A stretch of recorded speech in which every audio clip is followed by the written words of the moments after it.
Assalamualaikum warahmatullahi wabarakatuh. Waalaikumsalam warahmatullahi wabarakatuh. Sebelumnya, Ibu memperkenalkan diri dulu ya. Siapa yang udah pernah lihat wajah Ibu ini? Atau yang udah kenal? Siapa? Udah? Udah setahun nama Ibu? Siapa? Ya, nama Ibu Filda. Apa? Ibu Filda. Ibu tinggal di Kotobira. Nah, di mana? Ibu kesini tujuannya untuk bercerita. Ibu ada tugas dari kampus. Ibu juga jadi guru TK. TKIT Bunda Rahma di mana? TKIT Bunda Rahma. Ibu juga jadi guru TK ya. Mau mendengarkan cerita Ibu? Coba Ibu apa dulu semangatnya? Tepuk semangat.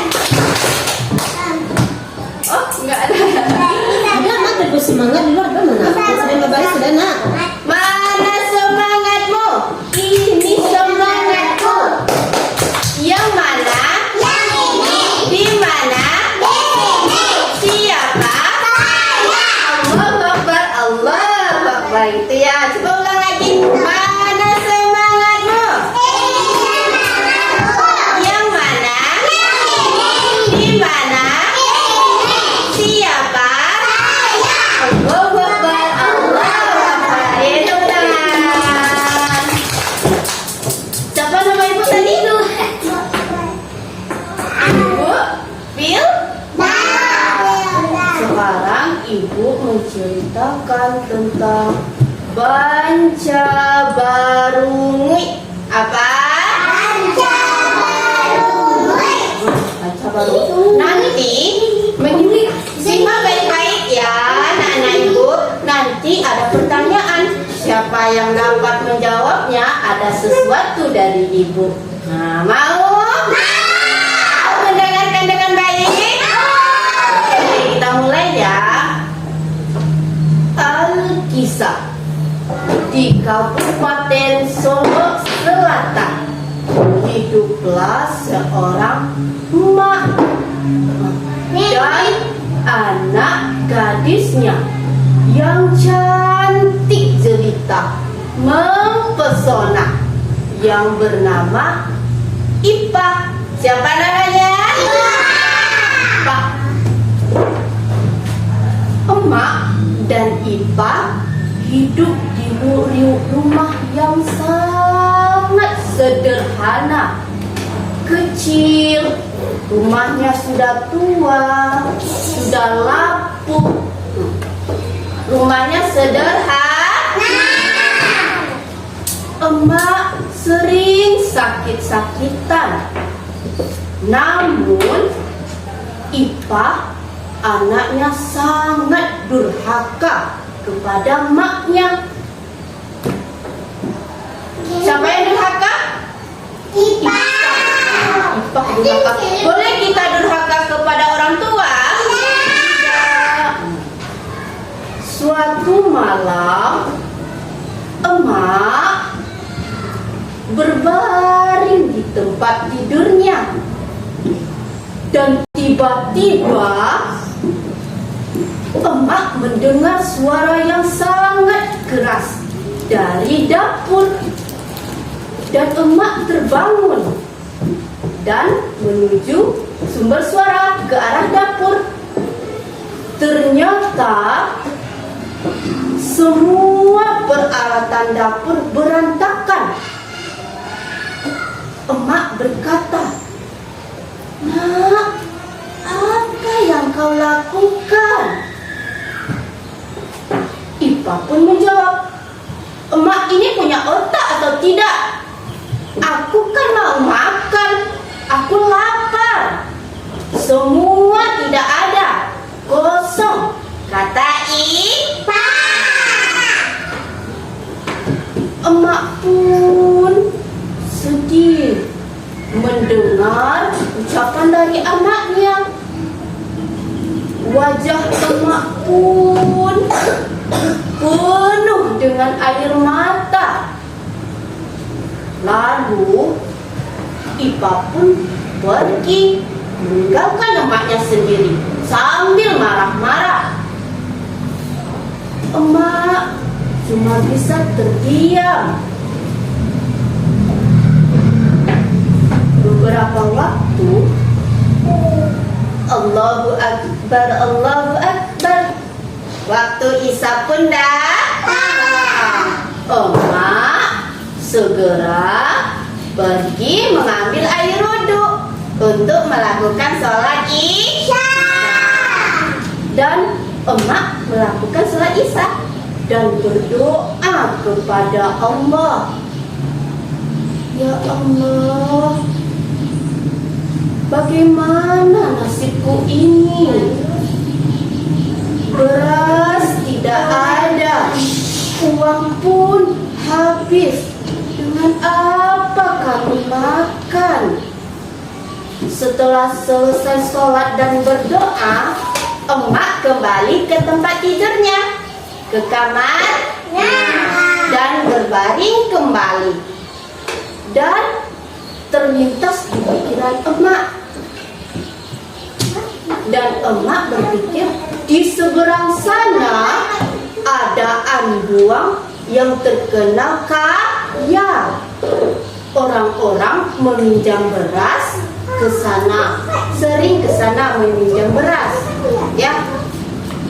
Dan emak berpikir esok harinya untuk meminjam beras ke sana tempat Anduang. Nama Anduangnya Anduang Nan Mudo.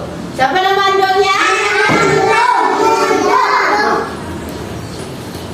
Lalu emak tertidur nyenyak. Esok harinya pagi pun datang dan emak melaksanakan sholat subuh.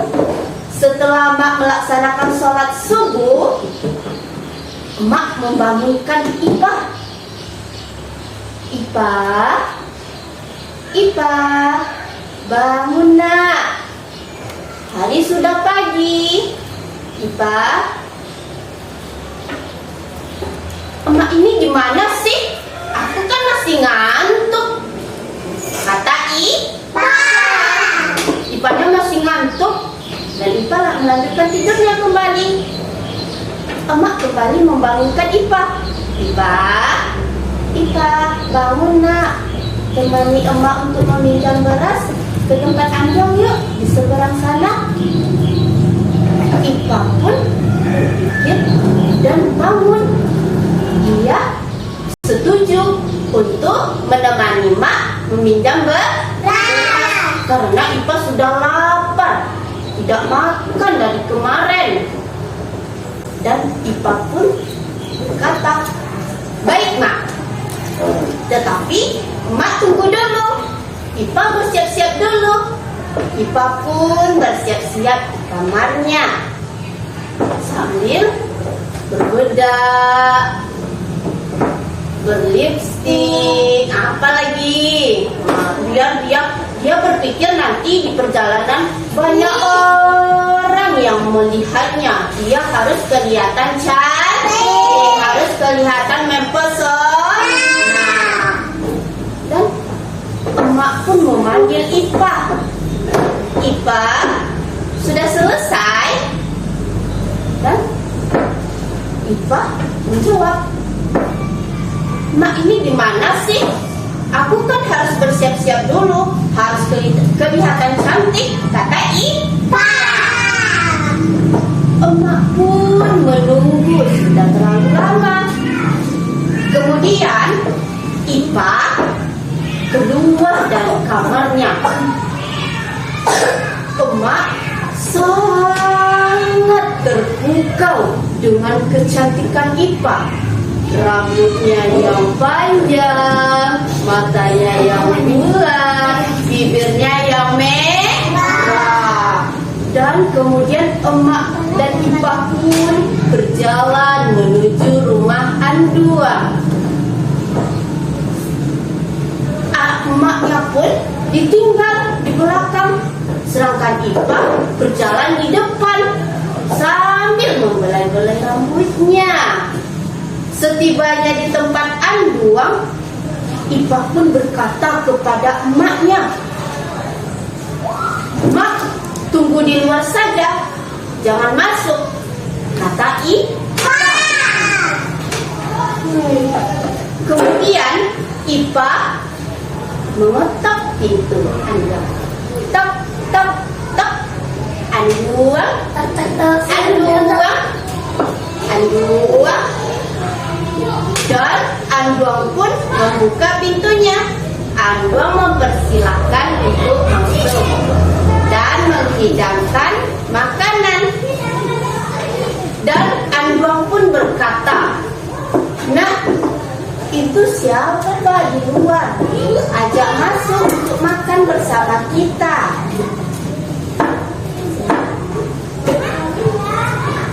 Dan ipah pun berkata, "Itu pembantu saya," katanya di luar.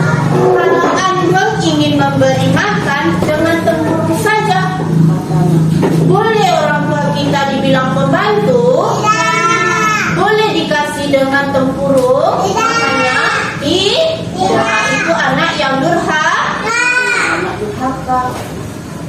Setelah hidangan dimakan oleh ipah, dan ipah pun menyampaikan niat sebenarnya kepada Anduang untuk meminjam beras, karena ipah dan maknya sudah tidak makan dari kemarin.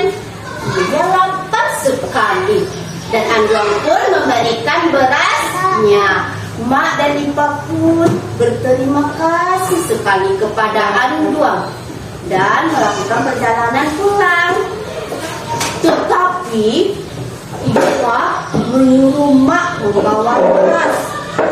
Emak keberatan karena emak sudah tua. Sedangkan ipah berjalan dengan bernyanyi-nyanyi. Sambil bernyanyi-nyanyi dia, ya.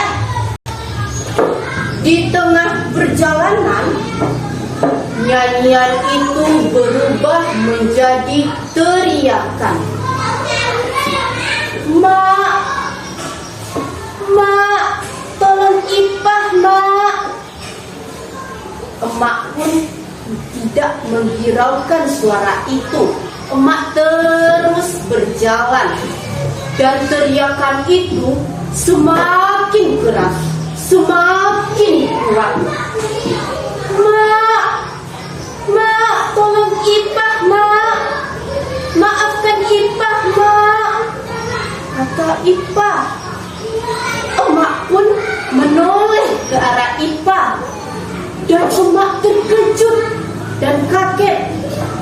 Ipah masuk ke dalam banca, dan emak segera menancapkan tongkat ke dalam banca tersebut untuk menolong ipah. Ternyata sayangnya ipah tidak diselamatkan, dan ipah pun tenggelam di dalam banca. Emak sangat sedih dan hanya bisa pasrah kepada Allah. Dan itulah cerita banca baru. Konon katanya tongkat itu menjadi pohon besar yang dinamakan dengan pohon tembarau. Pohon apa?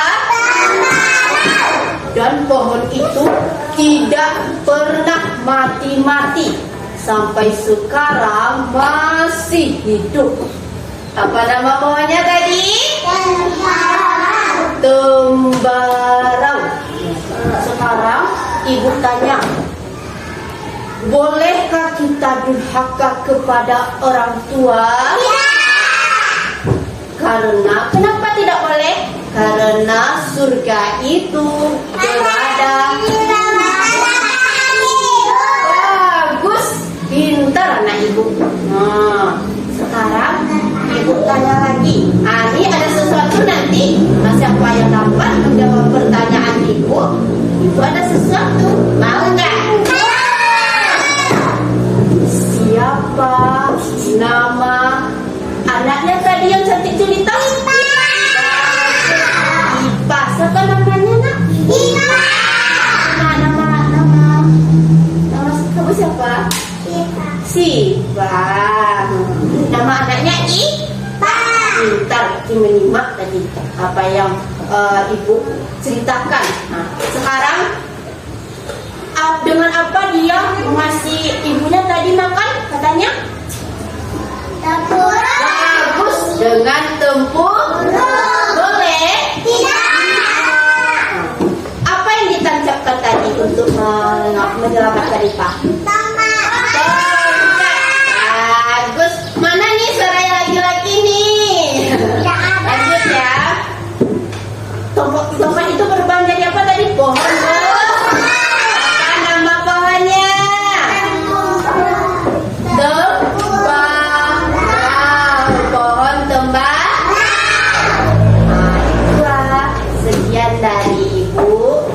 Terima kasih sekali sudah mengizinkan ibu untuk datang ke sini dan menyampaikan niat sebenarnya.